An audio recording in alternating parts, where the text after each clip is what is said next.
the home for intelligent Black people. And today we have a great topic. It's going to be a really interesting conversation, a conversation for intelligent Black people who want to be fair. And today we happen to bring up that word, that L word, the word Lizzo. I tried not to really talk about it too much on this platform because we've already kind of talked about it. But there was a controversy involving Lizzo and Jill Scott as well that also involved a young lady that I happen to know by the name of Sharice Lane that drove me to want to have a conversation. I said, you know what? White media ain't going to do it right. We know how racist the media can be. We know that they don't want to hear from young Black people who have a narrative or a perspective that differs from the mainstream. And so I invited Sharice to come on and talk about what happened. So first off, I hope you all will give a big Black welcome to Miss Sharice Lane. How you doing today, sister? I'm good. Thank you for having me, and thank you for giving me the platform to kind of say what I need to say and share my side of the story. All right, all right, and so that everybody can know, Sharice. It's before we get to the Lizzo and Jill Scott and everything else. How old are you? I just turned 23 around 2 weeks ago, April 9th. Okay, April 9th. All right, everybody say happy birthday in the chat. Say happy birthday to the sister. Okay, well, happy birthday to you. Thank Um, you. all right, so 23. Okay, so 23. That's important for us to, I think, understand because, I know that when I was 23, I was just learning how this Democrat Republican game works, how propaganda works. I used to believe back then that maybe life was fair or that it was supposed to be, and I learned, the hard way that it wasn't like that. And so, Sharice, let's dive into this. So, tell us the whole story with the Lizzo thing, and how did you end up even addressing Lizzo on because I just saw it on the Shade Room, hmm and I said, wait a minute, I know her. How did Lizzo even become part of the conversation on your Twitter Uh, page? right. So, I would just say first, I have conversations on my Twitter all the time about what celebrities are doing or current events, current topics. Even when it comes to femininity and being classy and stuff like that, because that's just the type of conversations that I have on my Twitter. And as we know, when it comes to celebrities, everyone is going to talk about you regardless. Like I don't care who you are. Everyone is going to talk about you.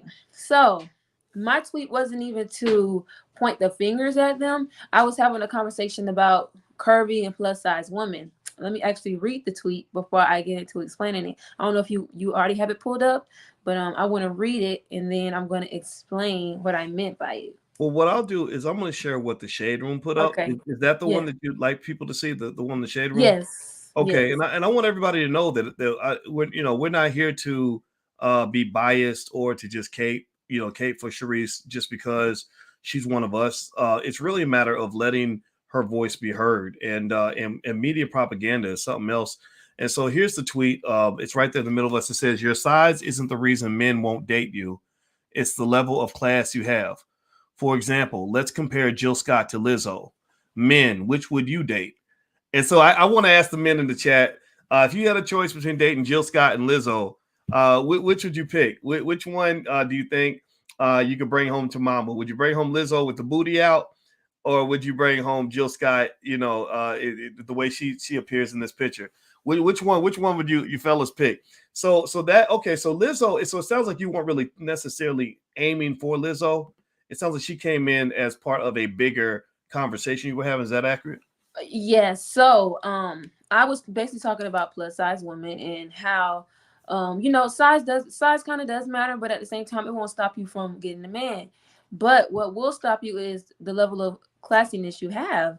And then I gave examples of people who like celebrities who people deem as plus size, and I said this person versus that person, Jill Scott versus Lisa, which one would you date? And my tweet has been blown out of proportion. I know the reason it has mainly been blown up is because Jill Scott responded. She said two words. She said, "Stop it." Okay.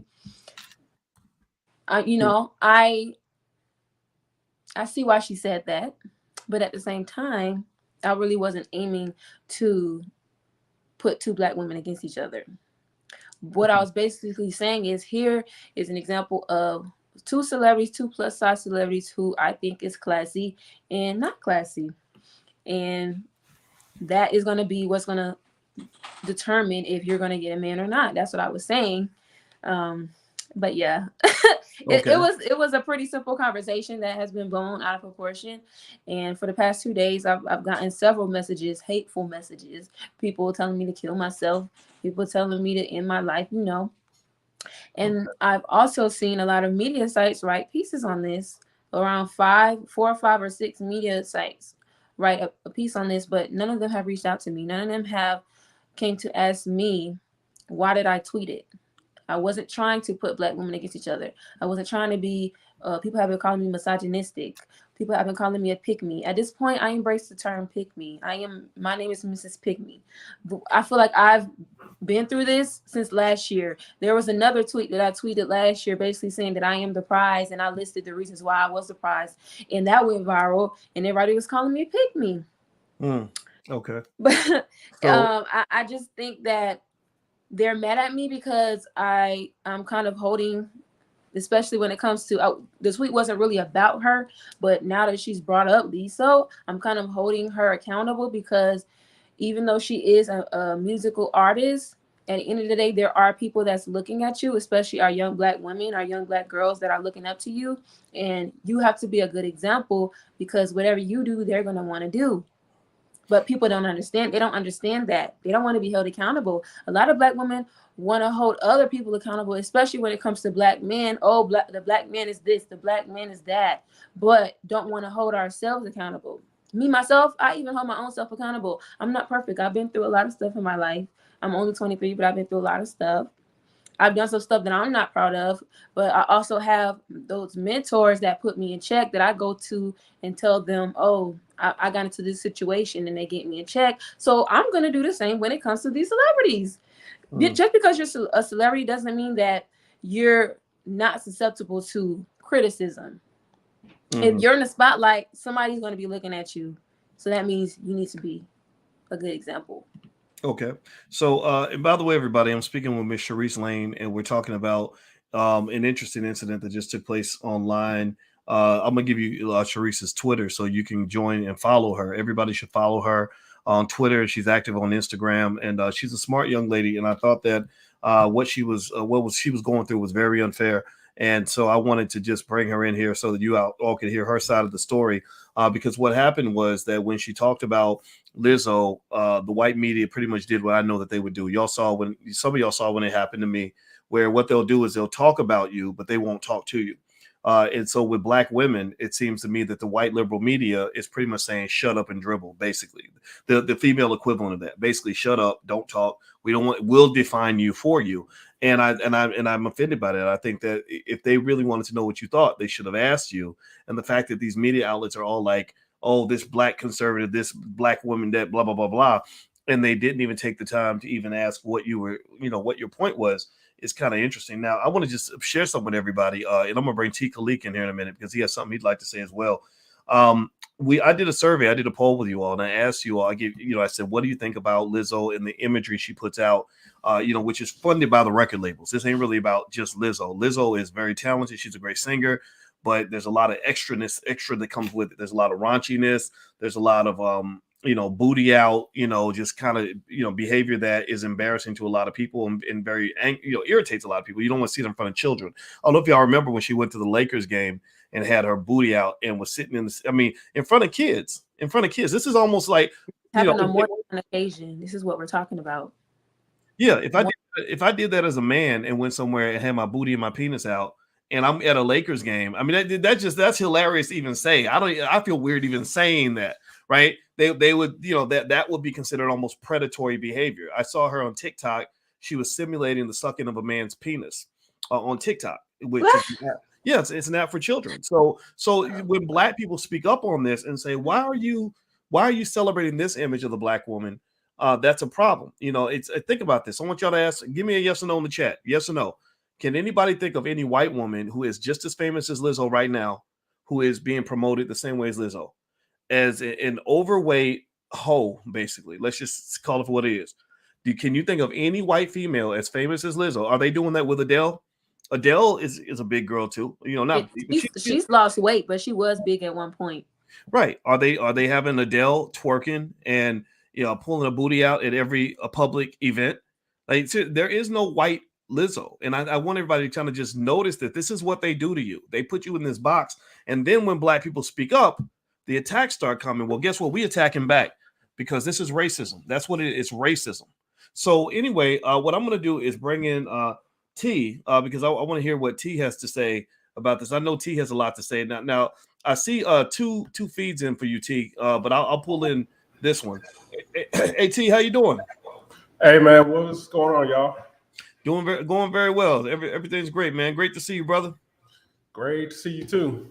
All right. So, T, I know you were very passionate about this. I think you might have been the person who actually shared the article with me, and you, if I'm not mistaken, or at the very least, you said some things that made me say, okay, I want to hear what he has to say on this.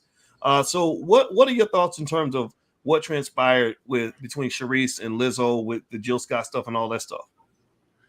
Well, yeah, I'm not shocked because anytime there's black dysfunction, that is always going to be promoted and uplifted. And in the black community, we're not allowed to check ourselves. We're not allowed to have any sense of standard because when you have standards, your community change. So what the media likes doing is they like promoting the worst of our people, so that way we can have the most dysfunctional relationships. And then when you have dysfunction, there's a lot of infighting. There's a lot of black people who cannot come together. And then if we can't come together, we have broken families and we have the same problems over and over again. So yeah, I'm just not shocked. And the thing is, it's just amazing that in our community, it's like we know we don't control the media. We have no say, no control of the media, but yet when you correct behavior or when you just try to draw a parallel for positivity, you don't even get to the white man. We can't even go to the white person promoting this. We have to fight our own people. It's just so frustrating that you got to go through your own people who are not understanding. Like what you're saying is what you're doing is you're promoting an ideology that's detrimental to your people that was never even started by your people. You know what I'm saying? I look at her situation as the same situation as Ice Cube when Ice Cube tried to come out. And who came out as the front guard to stop Ice Cube from getting anywhere? Our people. I didn't even think he was able to even talk to white people. So yeah, this is a problem. And I applaud her for standing her ground. I don't think black people should be apologizing at all, because there's a lot of dysfunction going on that we have to counter. Yeah, well, you know what? I'll tell you. And by the way, I'm speaking with Tika Leak and also Sharice Lane, and we're talking about this interesting Lizzo incident that happened this week. I don't know if I got a chance to mention the full results of the poll that I took, but basically, I asked intelligent black people, what do you think about the image that Lizzo's promoting to the world? And I think 5-1, you all said that you don't like it, right? So 5-1, like about 60% to 12%. 12% of you said either you like it or you love it. 59% said I either dislike it or I really dislike it. And then there was about 29% of you who said I don't care, right? So ultimately, the black community, many of the black people that we know do not like what they're seeing. They don't like seeing a talented black woman portrayed this way, in a way that's being put in front of our daughters. They see this as racial stereotyping. It is a minstrel show, and a lot of our people see right through it. And so what's interesting to me is, like you said, T, that as soon as somebody in the black community speaks up on that, the first thing they'll do is send the black person to vilify you. And Sharice, I want to ask you this. It seemed to me also that when you spoke up about this, that that a lot of white folks jumped in, particularly white gay men jumped in and attacked you. White gay men and white feminists. Yeah, and white feminists attacked you because they felt they had a license. Because when Jill Scott put that meme up saying stop, but she didn't say she didn't agree. That's the thing. Jill Scott didn't say stop. Yeah, she just said stop. And that can mean a lot of things, right? But then that's when white folks came in and said, oh, well, we got a black person that's giving us permission to attack this other black person. So they came in pretty hard. What was that like for you? It's something I'm used to. It wasn't even just her response as to why they felt like they could say something. It was all the other black people in the comments calling me coon and a pick me and all of this, and especially a lot of the black women calling me a misogynist. Then you have these white gay men thinking that they have the right to say whatever they want to me because they see black women saying stuff to me, and these white feminists saying stuff to me, which I had to check one of them. I said, stay out of black people's business. You talk too much. I totally agree with that, because I know when I deal with white liberals especially, I notice when it comes to these type of issues, they are very vocal about it. Anything when it comes to like reparations or economic building or family building for the black community, you don't see white liberals anywhere. But when it comes to correcting dysfunctional behavior like this is when they jump in and get bold with you. How dare you as a black person say that? It's just very bold. And yes, you have to correct them because they think they control us. And sadly, because a lot of our black celebrities and black media pundits, sadly, they work for the media. So they are getting paid by someone white, mostly liberal. So they parrot that nonsense. So sadly, there's an image of black people that is put out as if we endorse this behavior. And this is why she was being attacked by a bunch of white people. It's almost as if she was a runaway slave who ran away from his plantation. They sent the dogs out to sick her back and tell her to shut up. That's what it seemed like. Yeah. Well, that ownership piece is really interesting, and so what was really interesting is, and I think it's important, Sharice, to give you a chance to clarify this. When Jill Scott came in and had something to say about it, which again, Jill wasn't as if she was clearly against you. It wasn't as if she said what you said was wrong. She just said stop, whatever that means. She put the Kevin Hart meme up. Right. It seemed then that people accuse you of pitting one black woman against the other. That doesn't seem like that's what you were doing. Can you elaborate on that? Yeah, I wasn't doing that at all. Like I said, the purpose of the tweet was to just compare one woman that I felt was classy and one woman that I felt wasn't classy, who people consider plus size. And when I was talking about plus size women, I was basically saying just because of your size, that doesn't stop you from getting a man. What stops you from getting a man is your level of classiness. That's all I was saying. I have conversations like this all the time on Twitter, But because Jill Scott responded, and which I didn't even tag Jill Scott or Lizzo. I think either she saw it because a whole bunch of people were saying her name, or someone sent it to her, or many people sent it to her. But I wasn't even trying to get clout off of mentioning them. These are simple conversations that I have all the time with my followers because this is the type of stuff that I talk about. Okay, so it wasn't even like you were looking for them to even be involved in the conversation. Is that accurate? Oh, no. That's really interesting. I think that's fascinating too. I mean, and I want to ask everybody about this. Give me a yes or no in the chat. How many of y'all remember that Lakers game? Where Lizzo went to the Lakers game and had her booty out, and nobody asked her to pull her booty out. It wasn't like this wasn't a strip club. This was not some sort of weird celebrity party. This was not any kind of booty out fashion show. She just decided to go to a place where people don't normally pull their booties out at Lakers games. They don't. They go to Lakers games so they can watch basketball. But for some reason, Lizzo shows up like this, right? And a lot of people were offended because they said, "Look, there are children at this game." And again, I want to ask you about this, T. What if me or you went to a game and we decided we wanted to pull our junk out? Because we want to be liberated. Right. What do you think would happen to one of us if we decided we wanted to show everybody what we got and pull it out in front of children, which I would never do, by the way. But what do you think would happen to us, T? You know what? They would rightly condemn us, but you know what, man? In 2024, if we was probably with the other community and we did that, they'd probably applaud it. At this point, I really don't know, because there's so much dysfunction being applauded in the black community. I really don't know. But yeah, what's interesting about the classy thing with Lizzo is that it's almost as if it's not an understanding of how men view women. Because really, if you look at Lizzo, of course she's a heavyset girl, but the antics of what she does affects how people see her more than how she looks. Because if you think about it, Lizzo, she's supposed to be this empowered woman. I don't know if you heard, but she was in a couple of celebrities' inboxes. She was in that one white dude's inbox who played Who, Captain Chris? America. Chris I Evans, I don't think. know if you remember that story. And of course, he rejected her, but she was like, "I was drunk with her." But when you have to throw yourself at men, and it sounds like you are getting attention because if you think about a man doesn't want a woman like that as his wife.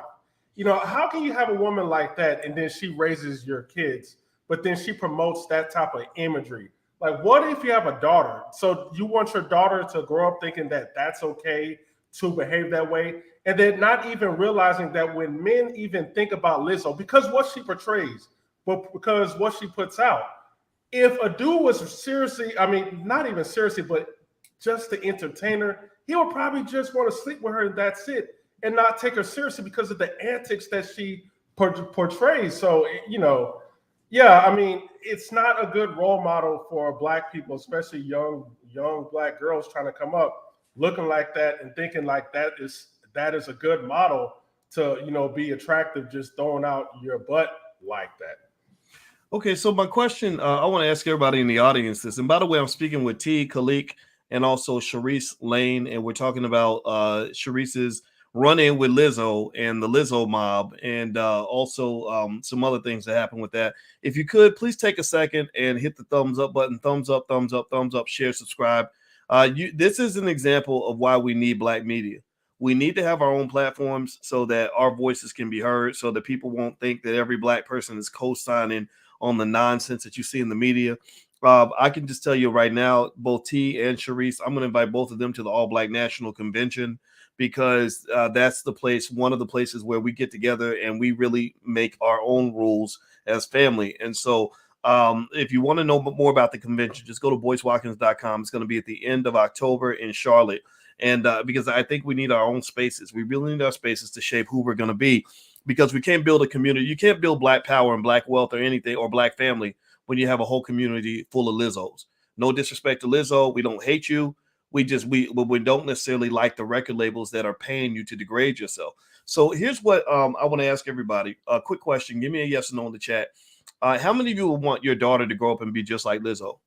Like, if you had a daughter that grew up and made a lot of money, pulling her booty out at Lakers games, and sneaking into the inboxes of the Avengers and simulating sucking a man's penis on TikTok and doing all this. How many of you would be happy, would say, that's my baby, that's my girl, I'm so proud of my daughter? How many of you, yes or no, yes or no, yes or no? Would you be proud? Would that make you feel good? Would that make you feel like, yeah, she's representing the power? That's black girl magic. Is that black girl magic? How many of y'all would feel that way? Okay, so I think that simple question allows us, Sharice, to just, I think, make it real clear. I think it's important. We know white people they're gonna do what they do. They've been doing this for 400 years, misrepresenting us, making us look crazy. Lizzo fulfills. My wife explained it in a podcast she and I did.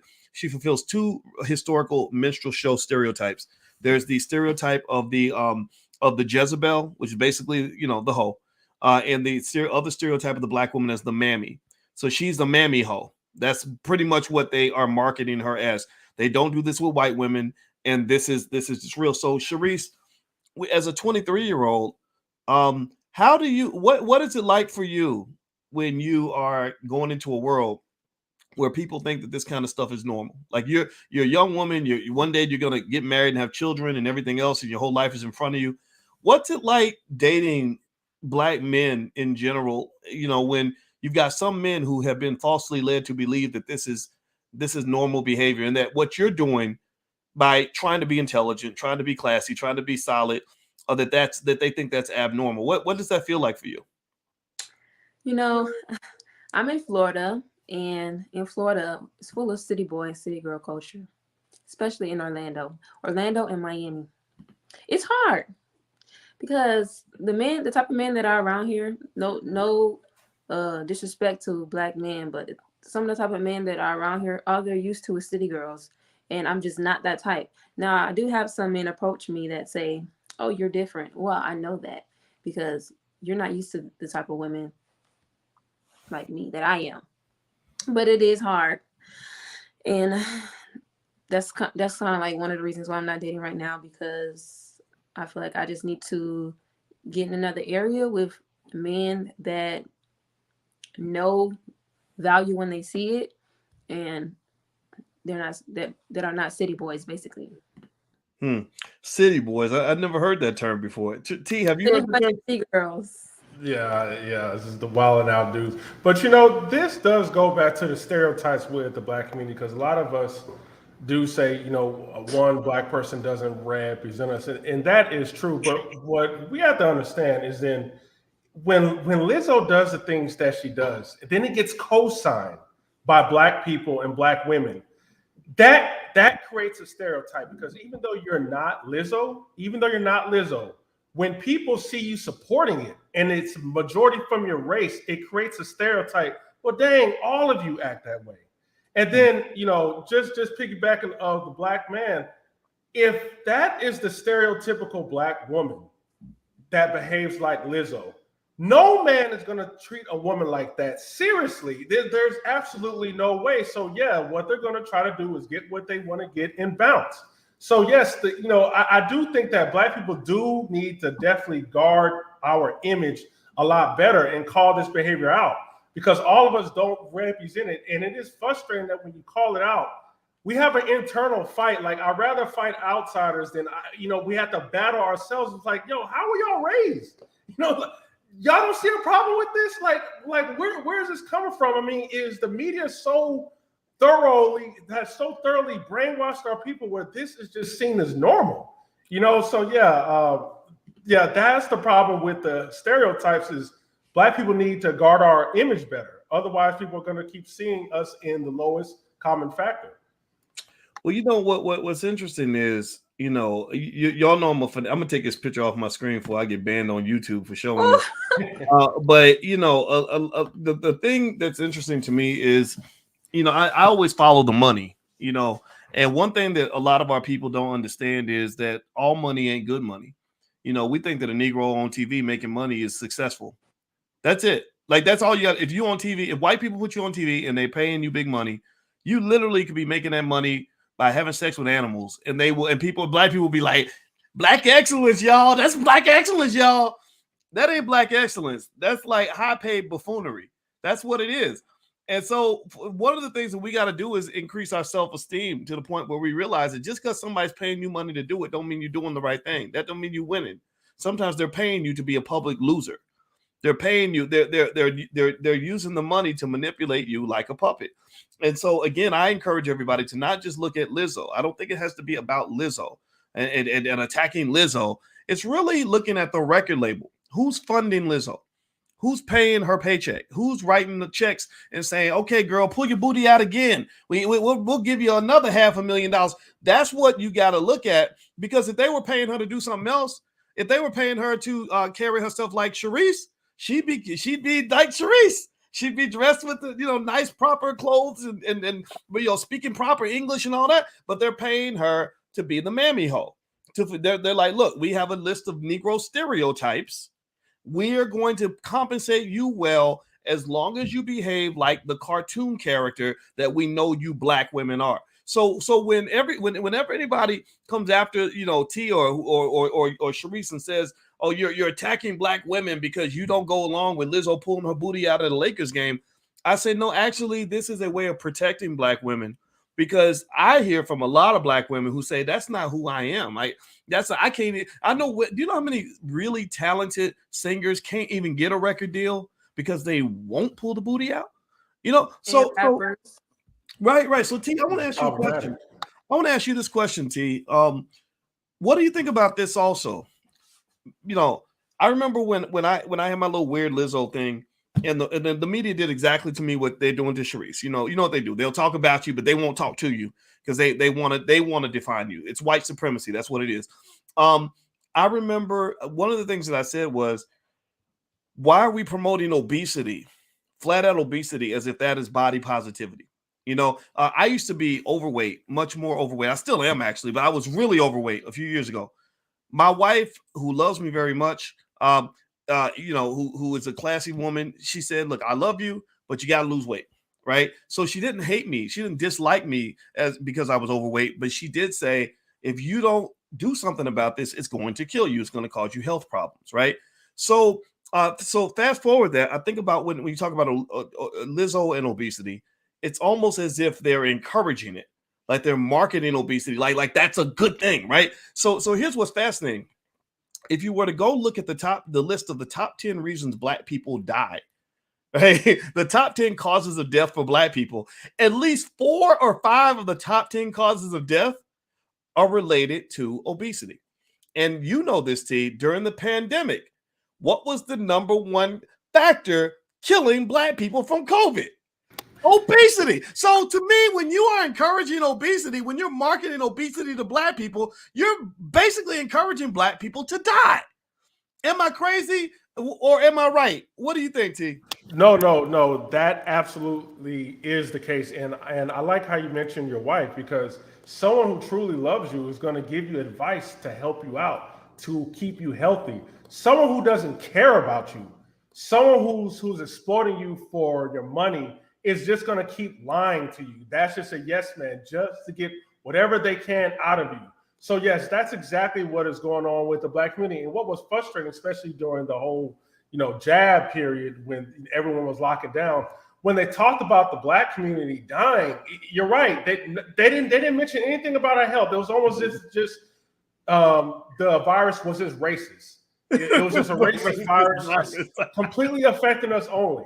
Nothing about working out, nothing about eating healthy, nothing about changing your lifestyle to be a healthier person. It's just the virus is racist, and come take this jab.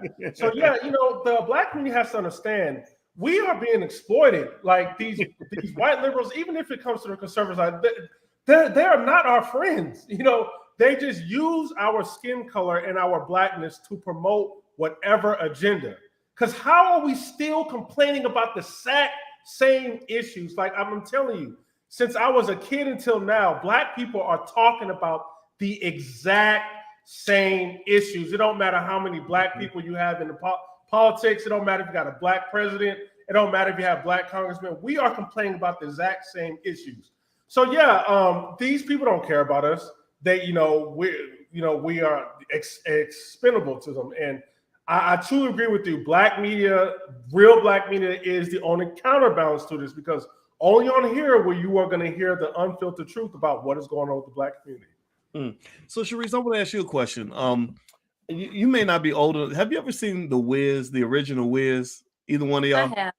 I haven't seen it in a while, but I have seen it. Okay, everybody in the chat who's seen The Wiz, the Michael Jackson, Diana Ross version, say something in the chat. That was one of the greatest movies of all time. And when I think about the experience of the Black community, based on what T just said, Sharice, I think about when Michael Jackson was sitting there and he was a scarecrow and he started singing, "You Can't Win."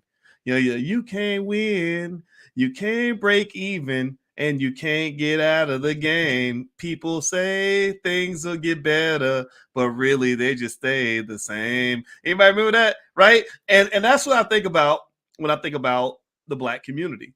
You can't win, you can't break even, and you some of y'all ain't never gonna get out the game.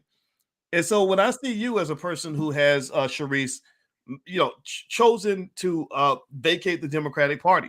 Again, I speak openly and say I'm not a Republican or Democrat, but you happen to be a Republican, I believe, if I'm not mistaken. Yeah, I'm a registered Republican, but I'm still like non-biased when it comes to my views. Like I basically vote based on my values. So if the Republican Party stands for something, or let's say a candidate that's Republican stands for something that I don't stand for, I'm not going to vote for them just because they're Republican. But yes, I am a registered Republican, but I do bump heads with both sides. Okay, and I've seen you as a Republican, and I the reason I am totally fine with that is because not all Black Republicans are the same. Like from what I've gathered, there's a difference between There's a difference between the Clarence Thomas Black Republican versus, say, the Sharice Lane Black Republican. There are Republicans, and I believe Democrats too, that choose their side based on what they believe is best for the community. And I think that that's worthy of respect. But what I like about your line of thinking, and the reason I encourage you to continue to be different, is that if you just simply do what people in our generation have been doing, you're going to lose. It's going to be like that Michael Jackson song. You can't win, you can't break even, and then because you never got out of the game. You got out of the game. you actually let Democrats know that you have other options, you have other things you can do. I know I know that you, I hear your viewpoint, and the only way I can describe your politics, T, is that you're just 100% black. I don't even know if you're Democrat or Republican. I mean, do you assign to a political party, or you Yeah, just kind of? I'm more independent, but I would say I kind of lean a little center right, just due to my family background. But I definitely have sympathies for a lot of liberal causes. I do what I do like about, especially with the left, is that they're more concerned with the social issues and the well-being of people. What I do like about the right is I love the concern about the family structure, God, money. So yeah, I think we can go both sides. And what is interesting is, especially when it comes to this topic, is we do need black people on the right to represent black people. Like we can't have a situation where if a Republican get in, there's no black representation. So we just sit around and we complain for 4 years. No, we should have black people on the right that's still advocating for black issues and for black people's socioeconomic level coming up. So yeah, I do like it that Miss Lane is on that side, and I hope there are more black people like that. Well, you know, Sharice, so the people give you a hard time because of your I'm politics? gonna say one thing. We also need black people on the right who marry other black people and create families with other black people. That's important because a lot of them don't do that. Oh, can everybody clap for that? Clap for that. Give her a digital round of applause for that comment. I'm clapping because I agree with you 100%. You know, a lot of people when Judge Ketanji got selected, a lot of people didn't realize that there's never been a black Supreme Court justice who's ever been married to a white person. And also I saw a story today, actually, you know, speaking about things on the left. Michelle Obama's brother had some incident where they feel their child got discriminated against at some uppity private school that they were going to. And he had this blonde-haired, blue-eyed wife next to him, you know, and it's almost as if there's like an integration narrative where it's sort of like, look, if you just settle in and be like us and subscribe to our values, marry into our community, then your individual life will be better, but your community will perish. Right, because as I'm sure both of you understand, a lot of black men were locked up by Joe Biden, right? So effectively, you then see that follow-up narrative that says, you know, we burned down your house, but we're also offering you a place to live. So you go to the black woman and you say, there are no good black men around, so you should just marry a white guy because we're your savior. But nobody's asking that question, like, what happened to all the black men? Well, because Joe Biden went through and literally locked up hundreds of thousands of brothers that are still locked up now. You know, some of their sons are locked up. You know, generational stuff. I knew about a judge who sentenced the grandfather, the father, and the son in different generations. Like, he was a judge 30, 40 years. Like, each generation, he sent each man to jail. You know, so my point is to say that that point that you made about black families, Sharice, and I'd like for you to elaborate on that. It seems to me that that is an important point that we're kind of missing as a community. We're not talking about the destruction of family, anti-family values that are being promoted that are destroying the power base of the black community. Can you elaborate on that from your perspective? Right. So I do identify as a pro-black conservative, even though I am a Republican. I identify as a pro-black conservative, and I say that I'm pro-black because I believe in the black family. I believe in black economics. I believe in black love. You know, all of that, and I think that it's important to continue on with being pro-black because the black family is important. We see what has happened from the 60s to now concerning the black family. A lot of us do come from broken homes, myself being one. And there's not a lot of unity. There's not, we see all these black people mixing, which, okay, if you're going to do that, that's you. But a few years down the line, are we even going to be here? Is our community even going to be here? It's important that you build with another black person because you want the black family to continue on, and you want your children to not be confused. You want your grandchildren to not be confused. Me personally, that's one of the reasons why I say I'm going to marry a black man, because I don't want my children being confused about their identity. And I don't think a lot of people think about that. They don't think about their kids. They don't think about themselves when it comes to the spouse that they choose and the person that they choose to marry. But you always have to think about the kids as well. But yeah. Okay. And the thing about that is, especially the black community has such a high single parent children being coming out of it. I think that a lot aids in the gender war because a lot of just think about a young black boy never having any men around, raised around nothing but women. He doesn't really know how to control his emotions. He never had that masculine presence. So he doesn't even know how to behave around a woman. Just think about it. If you've been taken care of all of your life, you've never been told to stand on your own. You get with the woman and you think she's supposed to take care of you. You've never seen your father be the head of the home. Like I can say, my dad was the head of his home. He came home. His presence was strong. When I can feel it. And that's one man I can never disrespect. Even as I got older, I had a lot of respect for that man. Paid for everything. He's one of the guys where he'll take us all out to a really expensive restaurant and he'll pay for everything. Just a leader, and I have such respect for him. And I love my mother. I saw how he treated my mother, so I understand the family dynamic, and that's why I can't really get involved in the gender war that I see a lot of black people have, because it's like, man, if I attack black men, I'm going after my father. But then again, if I go after black women, I'm going after my mother. And I'm just trying to see, how are black people doing this? Where it's like black men are all on the black men's side.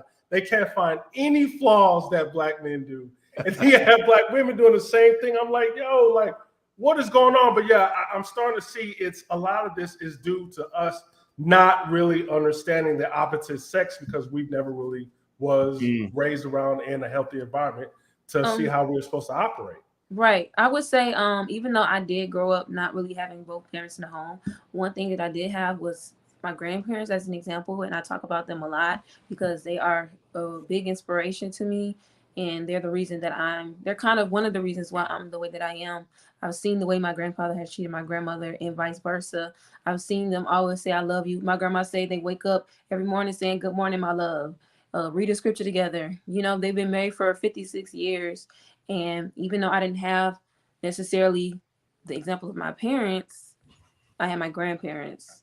And so I'm grateful, because I don't know if I would have been the same woman with the same type of values if I didn't have the example of my grandparents, at least, and showing how a black man is supposed to love a black woman, and how a black woman is supposed to love a black man, and how my grandma was able to rest in her femininity and my grandfather abided in his masculinity. I think this is very important for me right now, especially to make the right decisions when it comes to a spouse, because I want my kids to grow up with that same example that I had with my grandparents. Well, you know what? By the way, everybody, I want you all to know who I'm talking to. I'm talking to T. Khalik and also Sharice Lane. And we started off talking about an incident involving Lizzo and the racist white liberal attacks on Sharice because she challenged the promotion of obesity and all this chaos.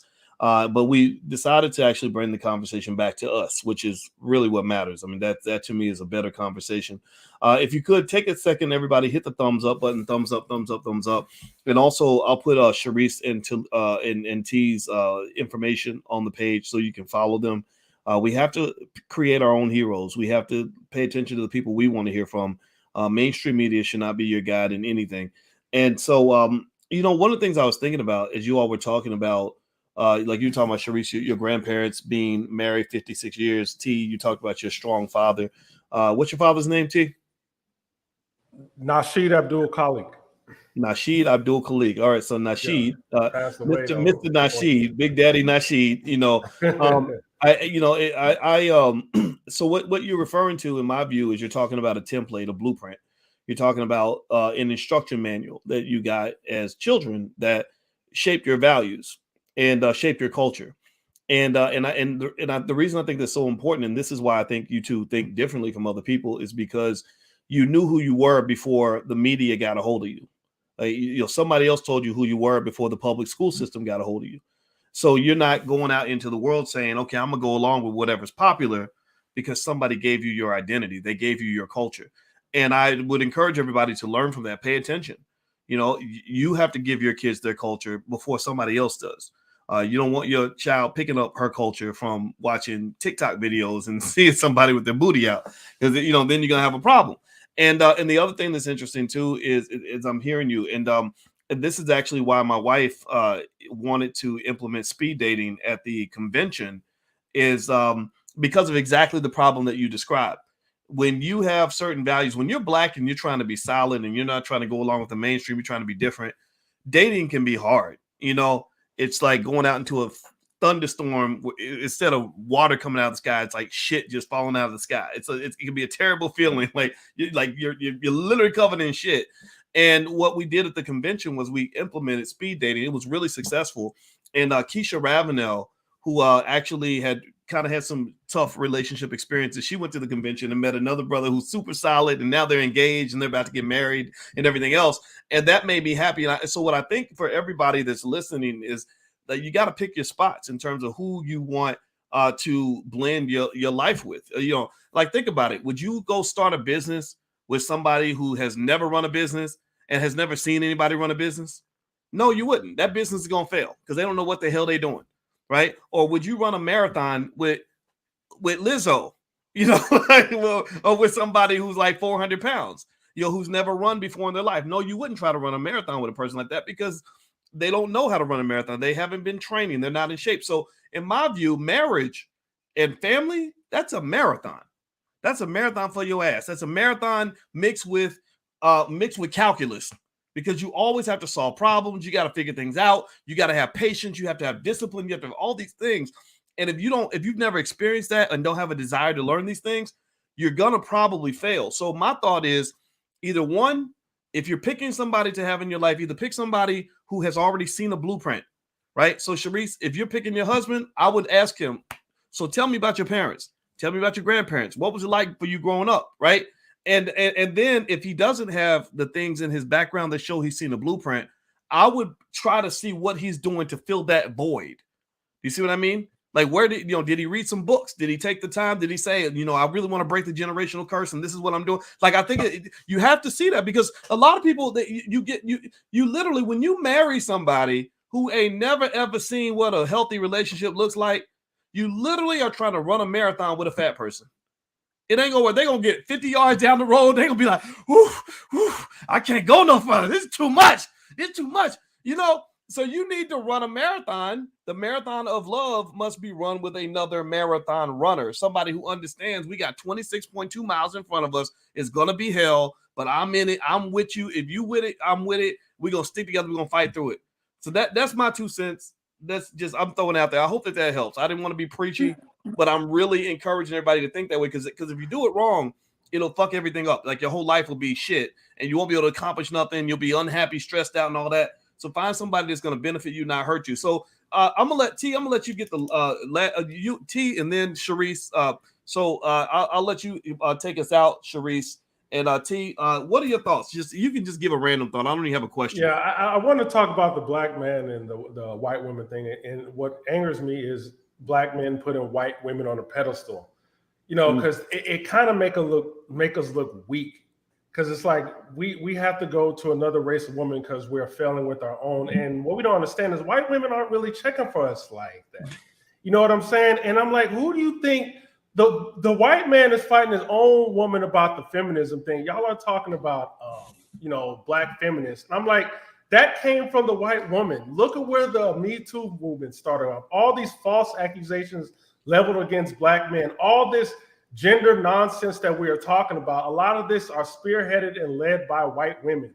So it just angers me that we go out here and we say, well, I'm gonna go get a white woman and she is more feminine, as if a white woman doesn't divorce you, as if a white woman doesn't have a very independent mindset. So to me, it's just annoying.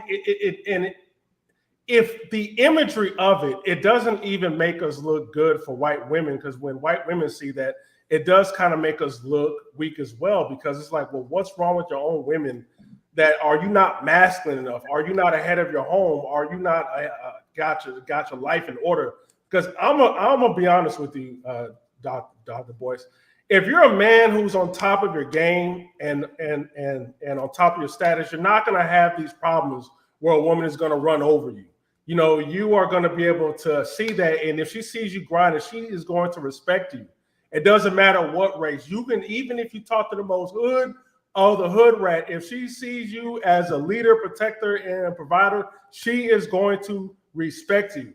It's these dudes out here that have a hard time with women, do not know how to talk to women. They're following Instagram models. They are being turned down because they don't have what it takes to be a man to lead over women. So they give up and say, "Oh, I'm gonna go for the white woman," and then they go for the fat woman because the pretty white women want those standards as well. So yeah, that's the problem I Yikes. Well said, man. That sounds like you got to just get in here and have a whole relationship conversation. I want to hear more of that, man.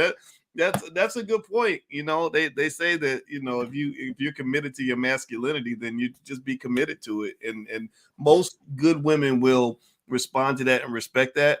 I think what I have found is that if there's a lot of resistance, though, you get into a lot of back and forth and fighting and all that stuff, and that can be very draining.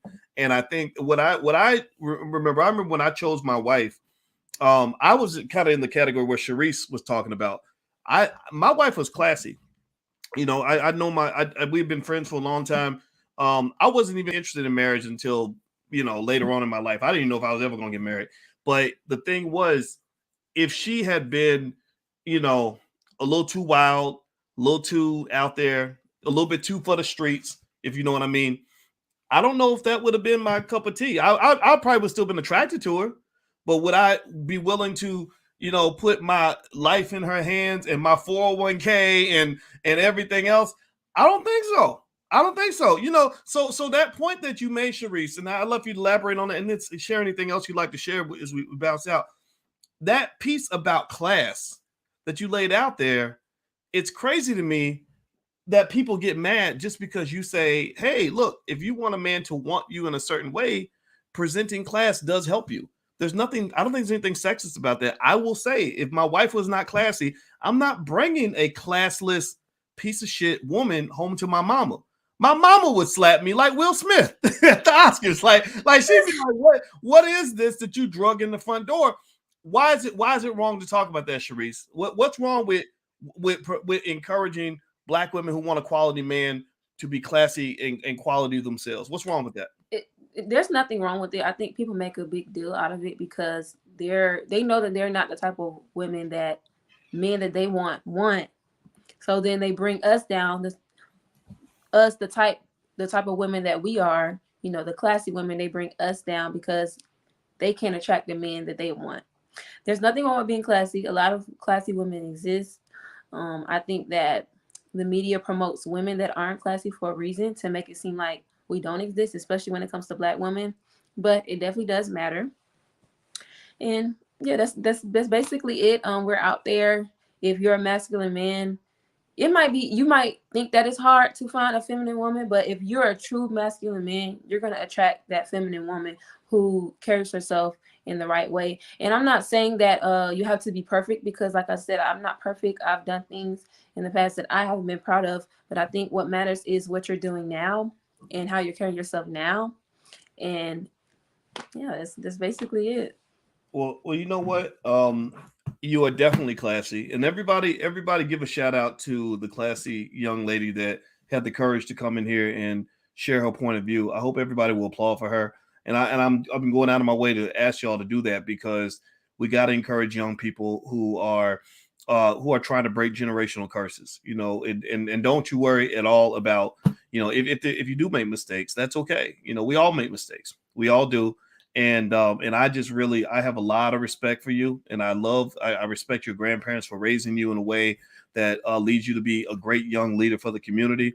In fact, you made me think about King Randall. King Randall is hosting the I Am a Man March on April 30th. I'm actually going to go down there, and a lot of other people are going to go down and support him. I know 19 Keys will be there and stuff like that. So actually, I put a link, everybody. If you go to boycewatkins.com, you can find the link to the I Am a Man marches in Albany, Georgia on the 30th. Also, the One Africa Unity Conference is happening in Detroit. My wife is going to speak at the One Africa Unity Conference along with Professor James Small, Dr. Milena Karanga, Rizza Islam, a lot of other great people. And I know Rizza is also going to be down at King Randall's event down at the I Am a Man March. And I want to encourage everybody about these things, because we have great things happening in our community. We have a lot of smart people in our community. You don't need mainstream media. You got great leaders like T and this sister right here that that can give you what you need. Sharice is you're a great template, and I truly applaud you. And I really want to openly encourage you to not let any of these suckers get in your head at all. And if it starts to bother you too much, I told you, you and I were talking. I said turn off the internet. Like the internet. These people, those comments, they got no lives, man. They'll get in your head so bad. And so and it even affects me. And when I get to the point where the comments start getting on my nerves, I just don't read the comments anymore. Like, I know who I am. I'm gonna be me, period. I'm not gonna let your stupid little comment change where I stand. And we need solid Black people like that, So I want to say thank you to the two solid Black people who joined me today. Thank you, T, and thank you, Sharice. I appreciate it very much. Thank you for having me. Yes. Thank you. Thank you for having me. Take care, y'all. All right. So everybody have a good night. And it was great to see everybody, and God bless you. If you could hit the thumbs up button, thumbs up, share, subscribe button on your way out. And also, if you want to support the platform, we'd love to have you as a patron. Feel free to go to intelligentblackpeople.com. If you become a patron, I'll give you free stock selections, things like that every week to help you in your investment journey. That's the trade-off we make if you want to help support the channel. We need more intelligent Black media. That's what we represent. Ain't nothing wrong with being Black and smart. That's who we are. That's what we're meant to be. So God bless you. I love you. I'll see you guys soon. Please take care. Have a wonderful day. I'll talk to you soon. Peace.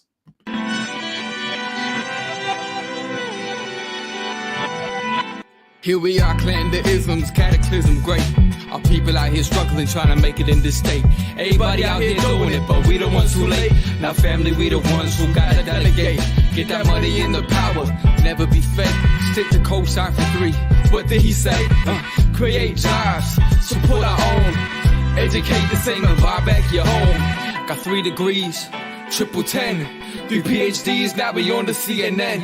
DBTV, let's talk about negligence. Ignorance is bliss, but we can turn it to intelligence. Believe none of what you hear, half of what you see. Let's break it down here on Dr. Boy's TV. Here we are.